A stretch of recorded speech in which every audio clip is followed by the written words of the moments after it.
ഇന്ത്യയുടെ തെക്ക് പടിഞ്ഞാറ് സ്ഥിതി ചെയ്യുന്ന വളരെ മനോഹരമായ തീരപ്രദേശം ഉൾക്കൊള്ളുന്ന മലബാർ അല്ലെങ്കിൽ കേരളം വിവിധ പ്രകൃതിദത്ത തുറമുഖങ്ങൾ കൊണ്ട് സമ്പന്നമാണ്. അതുകൊണ്ട് തന്നെ പടിഞ്ഞാറ് നിന്ന് വരുന്ന കപ്പൽ യാത്രക്കാർക്ക്, നാവികർക്ക് ഒരിടത്താവളമായിട്ട് പലപ്പോഴും അവർ സ്വീകരിച്ചിരുന്ന പ്രദേശവും മലബാറിലെ ഈ പ്രകൃതിദത്ത തുറമുഖങ്ങളാണ്. കിഴക്ക് നിന്ന് വരുന്ന കപ്പൽ നാവികർക്കും ഒരിടവേള അവർക്ക് തങ്ങുവാൻ ആവശ്യമായിട്ടുള്ള സൗകര്യമുള്ള പ്രദേശവും കൂടിയാണ് മലബാറിലെ ഈ തുറമുഖങ്ങൾ. പല രേഖകളിലും, പുരാതനമായ പല രേഖകളിലും, അതേപോലെ തന്നെ മധ്യകാല യാത്രക്കാരുടെ വിവരണങ്ങളിലും മലബാറിലെ ഈ പ്രകൃതിദത്ത തുറമുഖങ്ങളെക്കുറിച്ച് ധാരാളം വിവരങ്ങൾ നമുക്ക് കാണാൻ സാധിക്കും.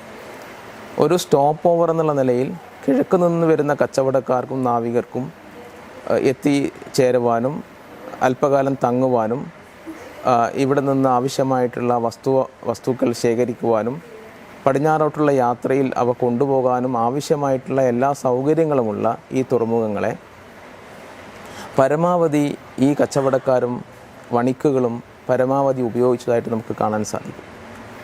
അങ്ങനെ പടിഞ്ഞാറ് ഭാഗത്തുള്ള, അതായത് കേരളത്തിൻ്റെ പടിഞ്ഞാറ് ഭാഗത്തുള്ള ഈ തുറമുഖങ്ങളിൽ വളരെ പ്രശസ്തമായിട്ടുള്ള, വളരെ പോപ്പുലറായിട്ടുള്ള ഒരു തുറമുഖമാണ് വടക്കൻ കേരളത്തിലെ കൊയിലാണ്ടിക്ക് സമീപമുള്ള മയ്യത്തുകുന്ന് എന്ന് ഇന്നറിയപ്പെടുന്ന പ്രദേശത്തെ വളരെ പോപ്പുലറായിട്ടുള്ള പന്തലായനി കൊല്ലം. പല പേരിൽ ഈ പ്രദേശം ഇപ്പോൾ പ്രസിദ്ധമാണ്. മയ്യത്തുകുന്ന് എന്ന പേരിലും അതേപോലെ തന്നെ പാറപ്പള്ളി എന്ന പേരിലും ഇത് പ്രസിദ്ധമാണ്. എന്നാൽ രേഖകളിൽ അവ കാണുന്നത് പന്തലായനി, ഫന്തരീന, ഫ്ലാൻഡർ എന്നീ പല പേരുകളിലായിട്ട് രേഖകളിൽ നമുക്ക് കാണാൻ സാധിക്കും. ഇതിൻ്റെ പ്രത്യേകത, ഈ തുറമുഖത്തിൻ്റെ ഒരു പ്രത്യേകത എന്ന് പറയുന്നത് പ്രകൃതിദത്ത തുറമുഖമാണ് ഒന്നാമതായി. മറ്റൊന്ന്, അറബിക്കടലിൽ നിന്ന് അല്പം ഉള്ളിലേക്ക് തള്ളി നിൽക്കുന്ന ഒരു ഭൂപ്രകൃതിയാണ് ഈ തുറമുഖത്തിനുള്ളത്. അതുകൊണ്ട് തന്നെ വളരെ എളുപ്പത്തിൽ ആയാസരഹിതമായി വലിയ കപ്പലുകൾക്ക് പോലും ഈ പ്രദേശത്തേക്ക് നങ്കൂരമിടാൻ സാധിക്കുന്നു എന്നുള്ളത് കൊണ്ട് കോഴിക്കോട് വന്നണയുന്ന കപ്പലുകൾ നേരെ വടക്കു ഭാഗത്തേക്കുള്ള പന്തലായനിലാണ് സാധാരണ നങ്കൂരമിടാറുള്ളതെന്നാണ് ചരിത്രകാരന്മാർ പറയുന്നത്. അത് അതിൻ്റെ ഭൂമിശാസ്ത്ര പ്രത്യേകതയാണ്. രണ്ടാമതായി, വളരെ പഴക്കം ചെന്ന ഒരു മുസ്ലിം അധിവാസ കേന്ദ്രമാണ് പന്തലായനി കൊല്ലം. കാരണം യമനിൽ നിന്നും അറേബ്യയിൽ നിന്നും ആഫ്രിക്കയിൽ നിന്നും വരുന്ന കച്ചവടക്കാർ സ്വാഭാവികമായും പ്രകൃതിദത്തമായി തുറമുഖം അന്വേഷിച്ച് ചെല്ലുകയും ഈ പ്രദേശത്ത് അധിവസിക്കുകയും അങ്ങനെ കാലാന്തരേന ഇതൊരു മനോഹരമായിട്ടുള്ള ഒരു മുസ്ലിം അധിവാസ കേന്ദ്രമായി രൂപം പ്രാപിച്ചതായിട്ടും കണക്കാക്കപ്പെടുന്നുണ്ട്.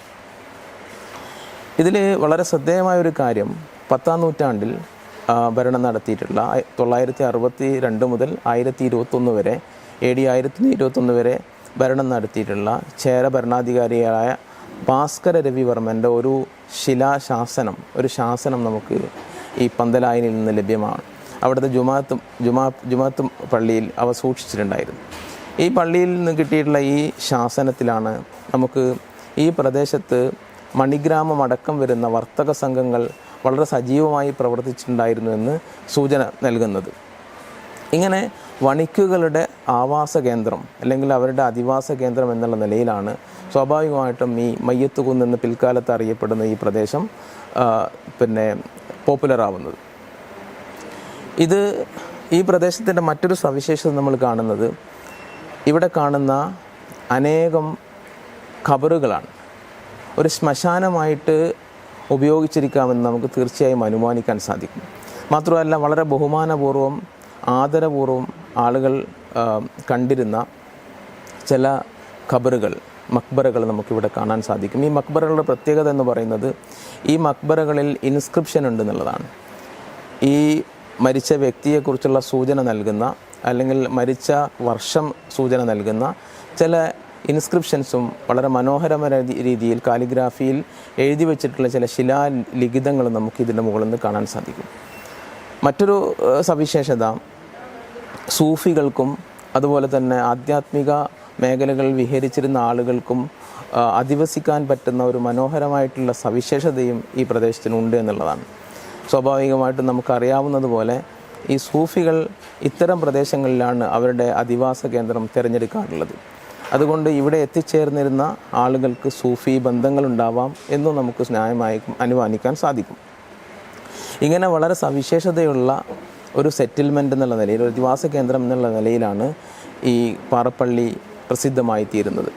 ഇതിൻ്റെ പ്രസിദ്ധി ഒരു 10-ാം നൂറ്റാണ്ട് മുതൽ 18-ാം നൂറ്റാണ്ട് വരെ നിന്നു എന്ന് നമുക്ക് കാണാൻ സാധിക്കും. കാരണം 10, 11, 12, 13 നൂറ്റാണ്ടുകളിലൊക്കെ ചൈനയിൽ നിന്നുള്ള കച്ചവടക്കാരുടെ നിരന്തരമായ വരവും പോക്കും ഇവിടെ നമുക്ക് കാണാവുന്നതാണ്. അതിനുള്ള തെളിവുകൾ നമുക്ക് ഈ പ്രദേശത്ത് നിന്ന് ലഭ്യമായിട്ടുണ്ട്.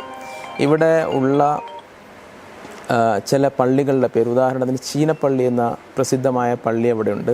മാത്രമല്ല ഈ പ്രദേശത്ത് നിന്ന് കിട്ടിയിട്ടുള്ള ധാരാളം ചൈനീസ് കളിമൺ പാത്രങ്ങളുടെ അവശിഷ്ടങ്ങൾ ഈ അടുത്ത് കണ്ടെടുത്തിട്ടുണ്ട്. ഇങ്ങനെ പല രീതിയിലുള്ള ഉപാദാന സാമഗ്രികൾ, നമുക്ക് ആർട്ടിഫാക്റ്റുകൾ ഈ പ്രദേശത്ത് നിന്ന് ലഭിച്ചതുകൊണ്ട് തന്നെ ചൈനീസ് ബന്ധവും അറേബ്യൻ ബന്ധവും ആദ്യകാലത്ത് തന്നെ ഉള്ള ഒരു പ്രദേശമാണ് ഈ പന്തലായനി എന്ന് പറയുന്നത്. മാത്രമല്ല 18-ാം നൂറ്റാണ്ട് വരെ ഇതിൻ്റെ ഒരു ഈ ഒരു തുറമുഖം വളരെ പ്രസിദ്ധമായിരുന്നതിൻ്റെ സൂചന 17-18 നൂറ്റാണ്ടുകളിലുള്ള ടിപ്പു സുൽത്താൻ്റെ കോയിൻസ്, അതേപോലെ തന്നെ ഡച്ച് കോയിൻസൊക്കെ 7ഓളം വരുന്ന കോയിൻസ് നമുക്കിവിടെ നിന്ന് ലഭിച്ചിട്ടുണ്ട്. അതിനർത്ഥം 18-ാം നൂറ്റാണ്ട് വരെ പന്തലായനി വളരെ സജീവമായി നിലനിന്നിരുന്നു എന്നുള്ളതാണ്. പക്ഷേ ഈ പന്തലായനിയുടെ തകർച്ചയ്ക്ക് കാരണമായിട്ട് സൂചിപ്പിക്കുന്നത് ഒരു കാര്യം, ഈ 16-ാം നൂറ്റാണ്ടോടുകൂടി പോർച്ചുഗീസ് അധിനിവേശത്തിൻ്റെ വരവും ചെറുത്തുനിൽപ്പുകളുടെ ഭാഗമായിട്ടുള്ള പോരാട്ടങ്ങളും ഈ തീരപ്രദേശങ്ങളിൽ ധാരാളമായി ഉണ്ടായതോടുകൂടി അവിടെയുള്ള ഒരു അധിവാസ കേന്ദ്രം എന്നുള്ള നിലയിൽ സുരക്ഷിതമായിട്ട് അവർക്ക് അധിവസിക്കാനുള്ള ഒരു സാഹചര്യം നഷ്ടപ്പെട്ടു പോവുകയും അതുപോലെ തന്നെ ഈ കച്ചവട പ്രവർത്തനങ്ങളിൽ നിന്ന് ആളുകൾ പിന്നോട്ട് പോവുകയൊക്കെ ചെയ്തതിൻ്റെ അടിസ്ഥാനത്തിലാണ് സ്വാഭാവികമായിട്ടും ഈ പ്രദേശത്തിനുള്ള ഒരു പ്രാമുഖ്യം നഷ്ടപ്പെടുന്നത്. എന്നിരുന്നാലും ഇപ്പോൾ ഹുക്ക നിർമ്മാണം പോലെയുള്ള വളരെ പ്രശസ്തമായിട്ട് രീതിയിൽ കച്ചവട പ്രവർത്തനങ്ങൾ നടന്നൊരു പ്രദേശം കൂടിയാണ് കൊയിലാണ്ടി. വിദേശ രാജ്യങ്ങളിലേക്ക്, അറേബ്യൻ രാജ്യങ്ങളിലേക്ക് ഹുക്കകൾ കയറ്റുമതി ചെയ്യുന്ന പ്രദേശമായിട്ടും വളരെ കാലം ഇത് പ്രസിദ്ധിയാർജിച്ചിരുന്നു. ഇങ്ങനെ ചരിത്രത്തിൽ വളരെയധികം പ്രാധാന്യമുള്ള ഒരു ഭൂപ്രദേശവും ഒരു തുറമുഖവും ഒരു അധിവാസ കേന്ദ്രം എന്നുള്ള നിലയിൽ പന്തലായനി കൊല്ലം വളരെ ചരിത്രപരമായി പ്രാധാന്യമുള്ള ഒരു പ്രദേശമാണ്.